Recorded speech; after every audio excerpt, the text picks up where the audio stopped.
the Payback Channel. My name's Thomas Allen Moon. I'm the creator and host of the Payback Channel. The purpose of the Payback Channel is to help Americans who have ordinary money-making skills, that's the middle class, understand what's at stake for them and how much America taxes, how it taxes, and who it taxes. Well, here's what's at stake. Whether the middle class will grow and prosper or dwindle and decline, and whether America will remain the last best hope of the world. Put in personal terms, if you're a person with ordinary money-making skills, and that's almost everyone, your future and that of your family is at stake.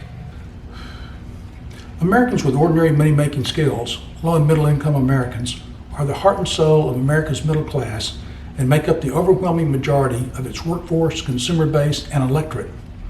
Without a workforce second to none, a prosperous consumer base, and an optimistic, forward-looking electorate, America can't be great. Its economy will stagnate, and it'll be torn apart with social and political strife. The Payback Channel's mission is to explain why the middle class can't prosper and grow unless the top 1% pays higher taxes to pay for essential public investments. Never before in America's history has the top 1% been more able to pay higher taxes or had a greater incentive to ensure the future health of the middle class.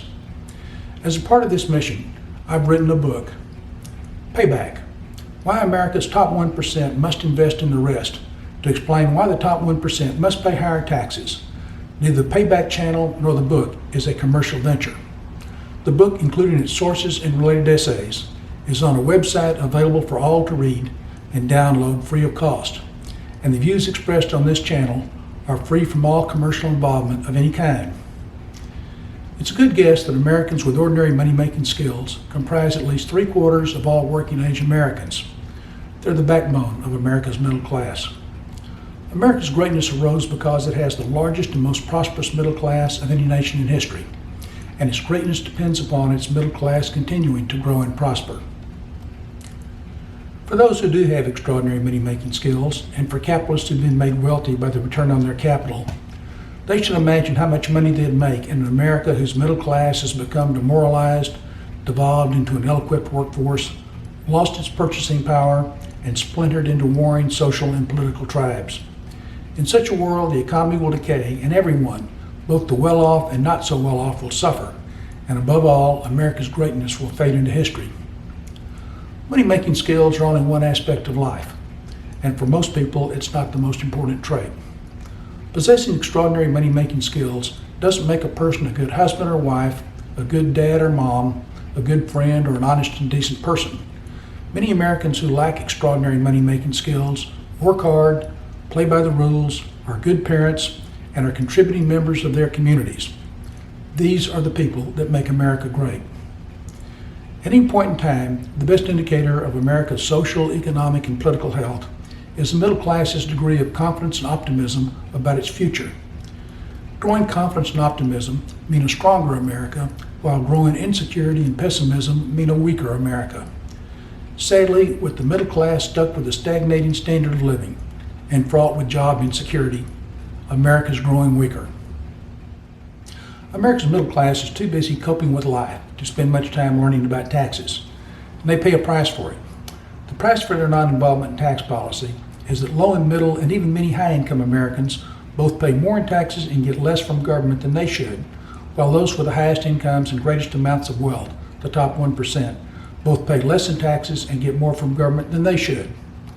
The tragic irony is that America is a one-person, one-vote democracy, presumably ruled by a majority, and yet its tax laws favor the top 1% over the bottom 99%. For years, politicians have talked about the silent majority. When it comes to tax policy, America has an uninvolved majority. It's a big part of this channel's mission to awaken this uninvolved majority to the importance of their getting into the fray, to make sure that tax policy protects their interest. It's a sure bet that if they don't, no one will. It's an awful truth that those in the bottom 90%, in terms of annual income, of all able-bodied working Americans, don't earn enough market income to live a middle-class standard of living, save for their own retirement, pay for their own health care, and pay for their children's post-secondary education, much less save for a rainy day. Two inexorable economic forces, automation and globalization, account for the market incomes of workers with ordinary money-making skills barely staying even with inflation over the last 2 generations, and nothing even hints at these forces losing their potency. Here's some more awful truths. As long as businesses had the unfettered right to hire call centers in Bombay, India, instead of Peoria, Illinois, and replace workers with robots, wages for ordinary workers will continue either to stagnate or fall. And as long as foreign companies outcompete American companies, wages for ordinary workers will either stagnate or fall. If the government tried to protect wages by restricting the ability of business to hire the least expensive labor or replace labor with machines, it would prevent capitalism from growing the economy. And if the government tried to protect American companies from foreign competition, it too would prevent capitalism from growing the economy. There's no escaping the fact that competition is the lifeblood of capitalism and the source of growth. An economy that doesn't grow would be fatal to America's future. Middle-class prosperity depends upon a growing economy. So for all America to prosper, capitalism must be permitted to grow the economy, but in ways that will lead to a shared prosperity. No one, however, should overlook the fact that competing and winning in capitalism is only a part of life. One author has wisely observed that capitalism places every man in competition with his fellows for a share of the available wealth. A few people accumulate big piles, but most do not. The sense of community falls victim to this struggle. This is a warning that the economic demands of capitalism must not be permitted to overwhelm the other aspects of life. Everyone is a member of a social, civic, or religious community of one kind or another, and all Americans are members of the American community. Many Americans who haven't proven to be the best moneymakers in the world of capitalism have been successful and contributing members of their communities. For many Americans, having the esteem of their communities is more important than how successful they are in capitalism's world of money-making. For America to be great, it must have both a healthy economy and healthy communities. So there's a balance to be struck. Americans must learn to simultaneously compete in the economy and cooperate in their social lives. Full employment in today's economy doesn't mean every worker will have a job in the future, at which will pay enough market income for workers to support themselves and their families. Instead, it means everyone can get a job, but that many of these jobs will be both low-paying and at risk of becoming obsolete at any time. In today's economy, few Americans earn enough market income to make it on their own. According to the census, here's an example of how much Americans make by income group. Take a few moments and see where you fit in. A little over half of American households have incomes between about $25,000 a year and $100,000. The median household income in 2019 is about $56,000. About a quarter of American households have incomes less than $25,000 a year, and another quarter have incomes above $100,000. Household incomes of $25,000 or less means living in poverty.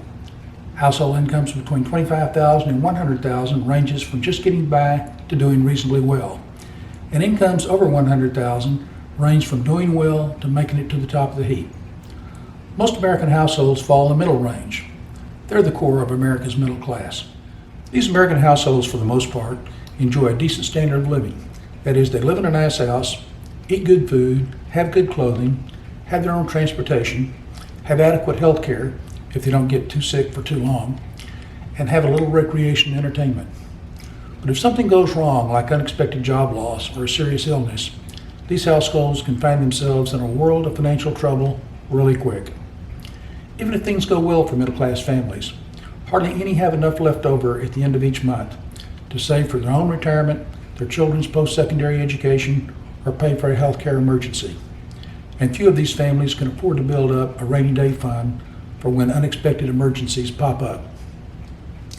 All this adds up to the brutal fact that if millions of full-time, hard-working Americans are to have a middle-class standard of living, a decent retirement, adequate health care, a quality post-secondary education for their children, and a safety net in case of job loss, then they'll have to have help from taxpayer-supported social insurance. Social insurance is a commitment by America to make affordable to those who otherwise couldn't afford them services provided under programs such as Social Security for retirement, public health care programs like Medicare, Medicaid, and the Affordable Care Act for health care, student loan programs for help with paying for post-secondary education, unemployment compensation and related programs for help during unemployment, food stamp programs for those living in or near poverty, and other similar programs. Social insurance should never be confused with charity. Social insurance is a dividend paid by America to preserve and grow its most valuable asset, its middle class. Preserving and growing the middle class is essential if the top 1% is to continue to prosper. Until the market incomes of working Americans rise dramatically, and there's not the slightest hint that they will anytime soon, more and more Americans will become more and more dependent on social insurance for their standard of living. Social insurance programs cost money, and as the need of the middle class for help from these programs increases, so too will the cost. The government is currently spending almost $1 trillion a year more than in taxes, and this trend is projected to continue into the indefinite future. Stop for a moment and take a look at this chart to see just how much more the government spends than it taxes. As you can see, the annual deficit is on track to grow from about $1 trillion a year to over $6 trillion a year in the next 30 years. Here's another brutal fact to think about. If you're wealthy and your lifespan is less than 20 years, it's likely you're a winner because you've had a free ride in terms of paying for the government you got. But if you're not wealthy and your lifespan is more than 20 years, you're likely to be a loser because when it comes time to pay for past profligacy, you'll be stuck with paying the bill. Paying the bill means that it's likely you'll both pay higher taxes and get less from government than earlier generations. Some politicians say, don't worry about the debt. We'll grow our way out of it. This feel-good bromide reminds me of a story a friend of mine, a UT graduate, told me about a Texas Aggie friend of his. When the UT grad asked the Aggie who operated a small business how he expected to stay in business when he was losing money on each sale, the Aggie replied, well, I was learned in college I could make it up on volume. The UT grad then asked the Aggie if he had studied economics under Phil Graham when he was on the faculty. The Aggie replied, no, I took the advanced course. Well, it's about as likely that economic growth will solve the national debt problem as it is that volume will make the Aggie's business profitable. There's no escaping the fact that the national debt will continue to grow unless social insurance is cut or taxes are raised. Given the dramatic increases looming for the national debt, and with it a growing pressure to either increase taxes or cut spending, it's almost certain that the middle class will someday be warned that if they don't sacrifice some of the social insurance on which they depend, the economy will be wrecked because of raising taxes on those who are the most economically successful, the top 1%. As to the warning, don't believe it. Heeding this warning would validate P.T. Barnum's observation that there's a sucker born every minute. Those who are the wealthiest and have the highest incomes can well afford to pay higher taxes without harming the economy. So if the middle class is to keep its social insurance and the national debt kept in manageable bounds, taxes will have to be raised. In 1946, at the end of World War II, the national debt was 119% of GDP. By 1979, it had fallen to about 32% of GDP. By 2018, it had grown to 106% of GDP. Note the steady decrease from 1946 through 1981. Note the steady increase from 1982 through 1996. Note the steady decrease from 1997 through 2003. And note the steady increase from 2003 through the present. There's no mystery about why the national debt decreased during certain periods and increased during other periods. In 1981, the Reagan tax cut massively cut taxes, which led to a steady increase in the national debt. In 1993, the Clinton tax increase substantially raised taxes, which led to a steady decrease in the national debt. In 2001 and 2003, the Bush tax cut substantially cut taxes, which led to a steady increase in the national debt. And in 2008, the worldwide economic crash resulting from the Great Recession reinforced the steady increase in the national debt that has continued through today. Increasing the national debt endangers America's financial security because it both makes America less creditworthy and the swelling interest payments on the national debt crowd out government's ability to provide essential services. Against this backdrop of an out-of-control national debt, President Trump forced through a major tax cut in 2017, which accelerated the ballooning of the national debt. without any change in law, cutting spending or raising taxes, and neither is even being talked about. The national debt will continue on an out-of-control trajectory. Take a moment and think about the steady growth of the national debt over the next decade. If America doesn't get control of its debt, interest on the national debt will rise to dangerous levels and threaten America's ability to pay for the social insurance essential for the preservation and growth of the middle class. Some politicians have said that America has a spending problem, not a taxing problem.